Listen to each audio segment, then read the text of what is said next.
কাঁচামরিচ দিয়ে চিকেন রান্না করলে যে এত স্বাদ লাগে, আগে জানলে কখনোই শুকনা মরিচ দিয়ে রান্না করতাম না। নমস্কার, কেমন আছেন সকলে? আজকে কাঁচামরিচ দিয়ে চিকেন রান্নার রেসিপিটা শেয়ার করব। একটা পাত্রে আমি মাংসগুলোকে নিয়ে নেব।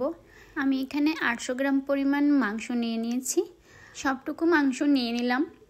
এরপর 4টা আস্ত রসুন দিয়ে দিয়েছি, একটা তেজপাতা দিলাম, 1.5 টেবিল চামচ পরিমাণ পেঁয়াজ বাটা দিয়ে দিয়েছি, 1.5 টেবিল চামচ পরিমাণ রসুন বাটা দিলাম, 1 চামচ পরিমাণ আদা বাটা, 3 টেবিল চামচ পরিমাণ কাঁচামরিচ বাটা দিয়ে দিলাম।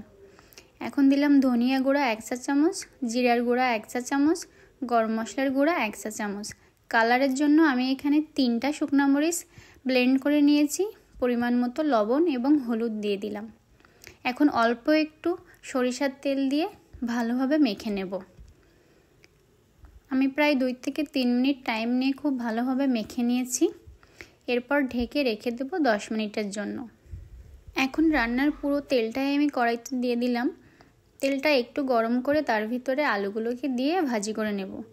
আলুর সঙ্গে আমি কোনো রকম লবণ এবং হলুদ মিশাইনি, শুধু আলুগুলোকেই হালকা লাল লাল করে ভাজি করে নিলাম।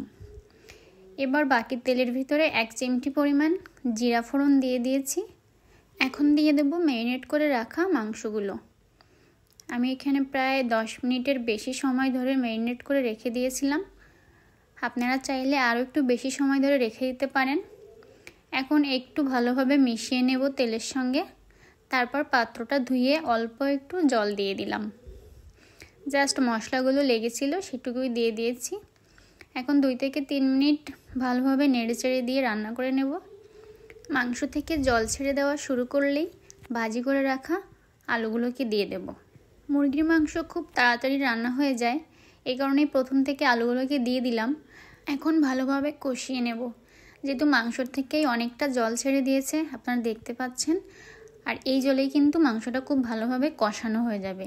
এক্সট্রা আর কোনো জল দেওয়ার দরকার হবে না। আমি মিডিয়াম আঁচে মাংসগুলোকে খুব ভালোভাবে কষিয়ে নেব। আর কষানোর সময় এই জিনিসটা অবশ্যই মাথায় রাখতে হবে, কষানো যত ভালো হবে মাংসের স্বাদ কিন্তু তত ভালো হবে। আসলে যে কোনো মাংসের স্বাদ মূলত ডিপেন্ড করে মাংস কষানোর উপর, তাই অবশ্যই খুব ভালোভাবে কষিয়ে নিতে হবে। ভালোভাবে আমি কষিয়ে নিলাম। নিচের থেকে একটু লেগে যাচ্ছিল, তার মানে কষানোটা একদম হয়ে গেছে। এখন প্রয়োজন মতো জল দিয়ে দিলাম। হাই হিটে আমি বেশ কিছুক্ষণ রান্না করে নেব। আর আমি কিন্তু এতটা ঝোল রাখবো না, একদম মাখা মাখা করব। বেশ কিছুটা সময় জাল হওয়ার পর কয়েকটা কাঁচামরিচ মাঝখান থেকে কেটে দিয়ে দিলাম। এখন হাই হিটে আরও বেশ কিছুটা সময় রান্না করে নেব।